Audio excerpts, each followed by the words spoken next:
अस्सलाम वालेकुम dear students, this is Mohammad Naveed Jafar. जी स्टूडेंट्स, आज हम जिस चैप्टर पे बात करने जा रहे हैं, इंतहाई इम्पॉर्टेंट चैप्टर आपका इंटीग्रेशन। अब इंटीग्रेशन क्या है, पहले आज मैं थोड़ा सा लाइट सा एक इंट्रोडक्शन दे दूं, फिर इंशाल्लाह मैं इसकी मेन जो एक्सरसाइजेस की तरफ आऊँगा। तो इंटीग्रेशन बच्चों क्या है? इंटीग्रेशन और डेरिवेटिव, पहले तो आपको ये बात बताता चलूँ कि इनका आपस में बड़ा एक रिलेशन है, एक गहरा रिलेशन है। अब इंटीग्रेशन है क्या?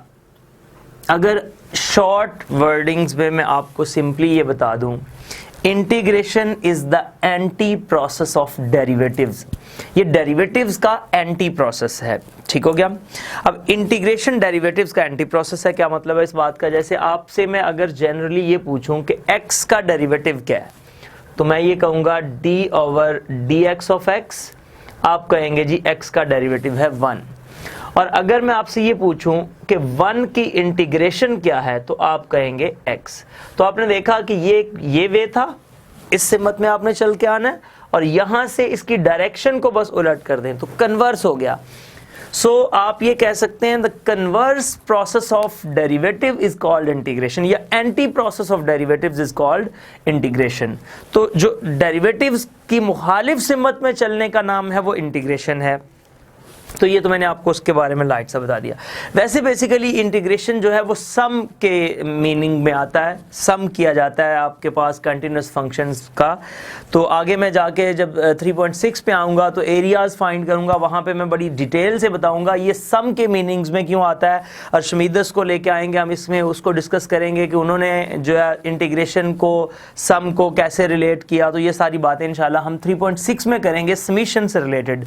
लेकिन अभी जो मैं बात करने जा रहा हूं वो कनेक्शन है डेरिवेटिव्स का और इंटीग्रेशन का। तो आप इंटीग्रेशन को अंडरस्टैंड नहीं कर सकते जब तक आपको डेरिवेटिव्स का एग्जैक्ट आइडिया नहीं है। तो स्टूडेंट्स, मैं कुछ मेन कुछ बेसिक डेरिवेटिव्स बताऊंगा, उन डेरिवेटिव्स पे आपने फोकस करना है और फिर आगे इंटीग्रेशन की तरफ मूव करना है।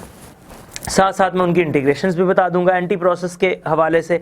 तो एक बात, दूसरी बात यह है कि आप कोई भी मेरा इंटीग्रेशन से लेक्चर अगर देखना चाहते हैं तो ये जो लेक्चर अभी रिकॉर्ड हो रहा है, इस लेक्चर को आपने हिफज कर लेना है, सीख लेना है, समझ लेना है। इसके बगैर आपको वो बातें समझ नहीं आएंगी तो फिर यकीनी तौर पे एक क्वेश्चन मार्क आ जाता है शायद टीचर के ऊपर कि वो अच्छे तरीके से नहीं समझा रहा। स्टूडेंट ये नहीं सोच रहा होता कि मुझे बेसिक्स का नहीं पता। तो मैं आपको इसमें कुछ बेसिक्स बातें करूंगा, कुछ बेसिक्स नॉलेज दूंगा।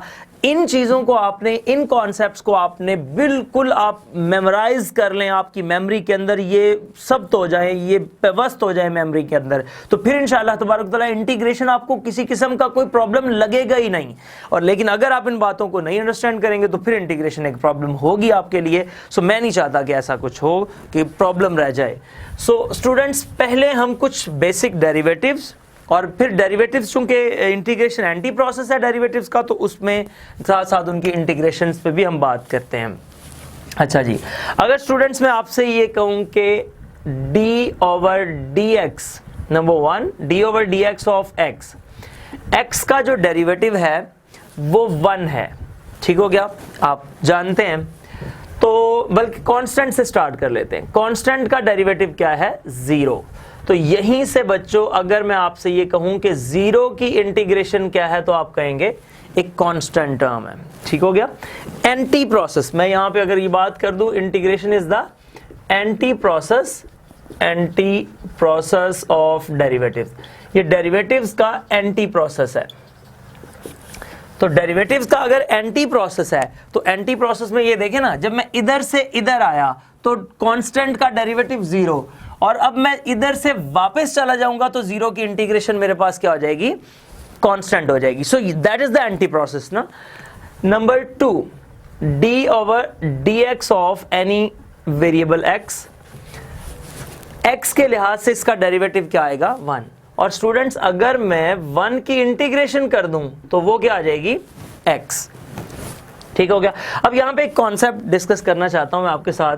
फर्ज करें मैं एक और इसी टाइप का डेरिवेटिव लेता हूं, d/dx ऑफ x प्लस 1 फर्ज करें मैं कर देता हूं, ठीक है। अब जब मैं इसका डेरिवेटिव लूंगा तो वो तो 1 ही आएगा, लेकिन जब मैं इसकी इंटीग्रेशन करूंगा 1 की तो वो मेरे पास क्या आएगी? x। आम तौर पे जब आप इंटीग्रेशन कर रहे होते हैं तो आपको उस्ताद इकराम कहते हैं कि इसमें कांस्टेंट ऑफ इंटीग्रेशन को ऐड करना है, यानी कि प्लस सी कर देना है। अब सवाल आपके जहन के अंदर आता है कि वो क्यों करना है, तो वो आप जरा गौर करें। जब आपने x का डेरिवेटिव लिया तो आंसर 1, तो 1 की इंटीग्रेशन x। जब आपने x प्लस 1 का डेरिवेटिव लिया तो आंसर 1, और 1 की इंटीग्रेशन तो x है। तो ये जो कांस्टेंट है, आपको फील हो रहा है ना कि कन्वर्स प्रोसेस में जाते हुए कुछ मिस हो रहा है। यहाँ पे 1 था, मिस हो गया यहाँ पे इंटीग्रेशन करते हुए। इसलिए स्टूडेंट्स हम क्या करते हैं, उसके अंदर एक कांस्टेंट ऑफ इंटीग्रेशन ऐड कर देते हैं कि अगर कन्वर्स प्रोसेस में जाते हुए वहां पे कोई कांस्टेंट था जिससे हम इधर आए थे तो वो उसकी कमी को पूरा कर देगा। तो इसलिए सी को यहाँ पे ऐड किया जाता है। उसके बाद नंबर 4, ये कुछ बेसिक बातें हैं, ये याद रखनी है इंशाल्लाह। मैं आपके साथ कमिट करता हूं कि इंटीग्रेशन आपको बिल्कुल आसान लगेगी। अच्छा जी, उसके बाद देखें D over d x of, अब मैं अगर इससे निकल के आगे इस पे आ जाता हूं e raise to power a x पे। एक्सपोनेंशियल की हम इंटीग्रेशंस पे बात करते हैं, तो एक्सपोनेंशियल की इंटीग्रेशंस पे जब आते हैं तो डेरिवेटिव तो आपको पता है एक्सपोनेंशियल का डेरिवेटिव होता है ई रेज टू पावर, जो भी है वो एज इट इज, ये आ गया। और फिर साथ इसकी पावर का डेरिवेटिव, जो भी उसकी पावर है उसका डेरिवेटिव साथ आता है।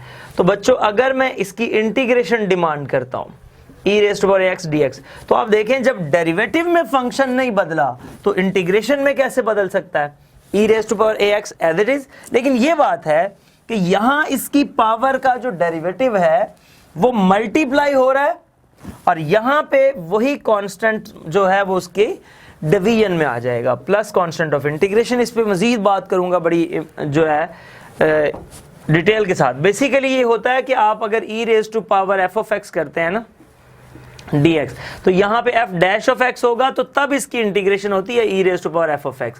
तो वो f डैश ऑफ x से मुराद के जैसे अगर मैं इस कंप्लीट की इंटीग्रेशन कर दूं तो फिर जवाब मेरे पास ई रेज टू पावर x ही आएगा।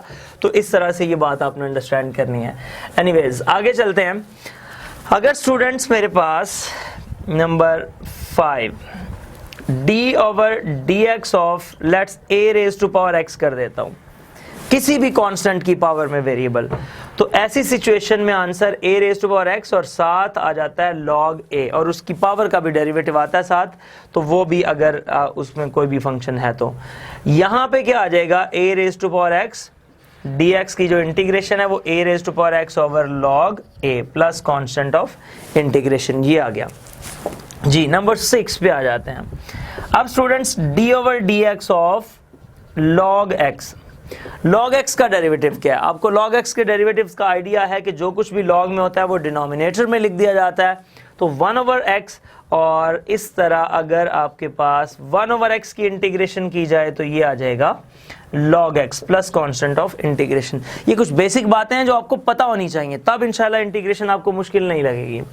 ये हो गया। उसके बाद नेक्स्ट पे आते हैं, तो मैं अब उसकी अगर बात कर लूँ ट्रिग्नोमेट्रिक फंक्शंस की, तो साइन ए एक्स फर्ज करें, इस पे बात कर लेता हूं। साइन ए एक्स का डेरिवेटिव क्या है? कॉज ए एक्स, और साथ इसके एंगल का डेरिवेटिव। तो अगर मैं कॉज ए एक्स की इंटीग्रेशन पे बात करूं तो वो आ जाएगा sine a x over a plus constant of integration. जो इधर मल्टीप्लाई हो रहा होता है वो उधर डिवाइड होना होता है इंटीग्रेशन में एंटी प्रोसेस में चलते हुए। D over d x of ये 7 ये 8, D over d x of cause a x, तो ये आ जाएगा माइनस साइन ए एक्स और साथ ए। इसी तरह जब आप साइन ए एक्स लिखेंगे इंटीग्रेशन के लिए, तो जरा गौर कीजिए, मैंने माइनस नहीं लिखा उधर, सिर्फ साइन ए एक्स लिखा। तो साइन की जब इंटीग्रेशन करूंगा तो ये माइनस इधर शिफ्ट हो जाएगा, तो ये आ जाएगा minus cos a x over a plus constant of integration. इसमें याद रखना डेरिवेटिव्स में आपको पता है कॉज का डेरिवेटिव माइनस साइन है, लेकिन इंटीग्रेशंस के अंदर साइन की इंटीग्रेशन माइनस कॉज होती है, तो सिर्फ ये बात आपने जहन में रखनी है। उसके बाद number 9 D over d x of, इसके बाद आ जाते हैं जी स्टूडेंट्स tan ए एक्स पे, तो ये होता है सीकेंट स्क्वायर ए एक्स और साथ इसके एंगल का डेरिवेटिव है, और इधर से student secant square a x की इंटीग्रेशन की बात करेंगे तो वो आ जाएगा tan a x over a plus constant of integration. सब बिल्कुल सिंपल सिंपल बातें हैं। D over d x of cot ax, ये आ जाएगा माइनस कोसिकेंट स्क्वायर ax और साथ a, और ये आ जाएगा अगर मैं कोसिकेंट स्क्वायर ax की इंटीग्रेशन करूं तो ये आ जाएगा minus cot ax over a plus constant of integration. ठीक हो गया। अब आखिरी हमारे पास दो रह गए। Number 11 d over d x of secant ax, इसका डेरिवेटिव होता है सीकेंट ax tan ax और साथ इसके एंगल का डेरिवेटिव। तो इधर से अगर मैं सीकेंट ax tan ax की इंटीग्रेशन की बात करूं तो वो आ जाएगा secant ax over a plus constant of integration. और ट्रिग्नोमेट्री में लास्ट जो है d over d x of cosecant ax, तो ये आ जाएगा minus cosecant ax cot ax और साथ a, और फिर इसी तरह जब इसका डेरिवेटिव लेंगे इंटीग्रेशन करेंगे कोसिकेंट ax कॉट ax की, तो वो हमारे पास आ जाएगी minus cosecant ax over a plus constant of integration. तो ये आ गया। ये तो स्टूडेंट्स अभी तक की जो बात थी, ये 12 जो हैं वो आपके पास डेरिवेटिव्स मैंने लिखे और उनकी इंटीग्रेशंस लिखी। ये आपको मैं बार बार कह रहा हूँ कि ये हिफज हो जाना चाहिए। जब तक ये बातें क्लियर नहीं होंगी आपको इंटीग्रेशन का आइडिया नहीं होगा। सो इंटीग्रेशन का आइडिया चाहते हैं तो वो जो पूरा एक चैप्टर डेरिवेटिव्स का पढ़ा हुआ था उसमें से आपको मैं की नॉलेज दे रहा हूँ कि ये बातें आपके जहन के अंदर ज़रूर होनी चाहिए। ये कॉन्सेप्ट्स, ये फॉर्मूला समझ लें, ये आपको याद होने चाहिए। इसके बाद मैं इन्वर्स और फिर एक दो और पे बात करता हूँ। तो ये टोटल कोई 20 डेरिवेटिव्स और उनकी इंटीग्रेशंस बनेंगी जो आपको बिल्कुल हिफज होनी चाहिए जी। अब इन्वर्स पे आ जाते हैं। इसके बाद मैं रूल्स ऑफ इंटीग्रेशन पे एक लेक्चर दूंगा और फिर इंशाल्लाह एक्सरसाइज 3.2 पे आऊंगा। तो ये दो लेक्चर्स आपने बिल्कुल सुन लिए तो समझ लें सारी इंटीग्रेशन आ गई। और अगर ये दो लेक्चर सुने बगैर आप 3.2 पे जाएंगे तो फिर रियली सॉरी, फिर मैं उसके बारे में आपको कुछ नहीं कह सकता जी। Students number 13 d over d x of, अगर मैं बात करूं साइन इनवर्स x की तो आंसर आता है 1 ओवर 1 माइनस एक्स स्क्वायर। और अगर मैं 1 ओवर 1 माइनस एक्स स्क्वायर की इंटीग्रेशन पे बात करूं तो आंसर आ जाएगा साइन इनवर्स x। ठीक हो गया, प्लस कांस्टेंट ऑफ इंटीग्रेशन। यहाँ पे MCQs वगैरह के लिए ये सारी चीज़ें हैं। एक बात और ध्यान में रखते जाइएगा, अभी मैं बताता हूँ आपको वो क्या है। d over d x of cause inverse x, ये होता है minus 1 over 1 minus x square का स्क्वायर रूट। ठीक है, और अगर मैं minus 1 over 1 minus x square के स्क्वायर रूट के साथ इसका आंसर लिखता हूं तो वो तो आ गया cause inverse x plus constant of integration. और अगर ये मैं माइनस बाहर निकाल दूं तो ये आंसर ये भी हो सकता था minus sine inverse x plus constant of integration. तो ये बात तो यहाँ पे भी आ सकती है minus cos inverse x plus constant of integration. ठीक हो गया, तो इस तरह से भी इन डेरिवेटिव्स को लिखा जा सकता है। 15 d over d x of, ये आ जाएगा tan इनवर्स x। तो इसको स्टूडेंट्स आप लिखेंगे 1 ओवर 1 प्लस एक्स स्क्वायर, और जब आपने 1 ओवर 1 प्लस एक्स स्क्वायर की इंटीग्रेशन करनी है तो वो आ जाएगा या तो tan inverse x plus c या minus cot inverse x plus c। Number 16 d over d x of cot inverse x is equals to minus 1 over 1 plus x square. और जब बात करते हैं स्टूडेंट्स आप minus 1 over 1 plus x square d x की तो cot inverse x plus c या फिर minus tan inverse x plus c जवाब आ जाएगा। ठीक हो गया, उसी को मैं रिलेट कर रहा हूँ। Number 17 d over d x of secant inverse x, ये है 1 over x into x square minus 1, और जब आप इसकी इंटीग्रेशन करेंगे 1 over x into x square minus 1 D x की तो वो बन जाएगा आपके पास या तो secant inverse x plus c या माइनस को secant inverse x plus c। ये आ गया। और 18 पे d over d x of cosecant inverse x is equals to minus 1 over x into x square minus 1, तो ये आ जाएगा आपके पास minus 1 over x into x square minus 1 लिखेंगे तो ये cosecant inverse x plus c या फिर minus secant inverse x plus c। ये आ गया। तो स्टूडेंट्स ये डेरिवेटिव्स और ये उनकी कुछ इंटीग्रेशंस का आइडिया होना ज़रूरी था। अब सीकेंट की इंटीग्रेशन और tan की इंटीग्रेशन उसकी कोसिकेंट की भी है। सीकेंट की इंटीग्रेशन होती है log secant x plus tan x और कोसिकेंट की होती है log cosecant x minus cot x। ये आगे मैं आपको प्रूव भी कर दूंगा कि ये कैसे होती है।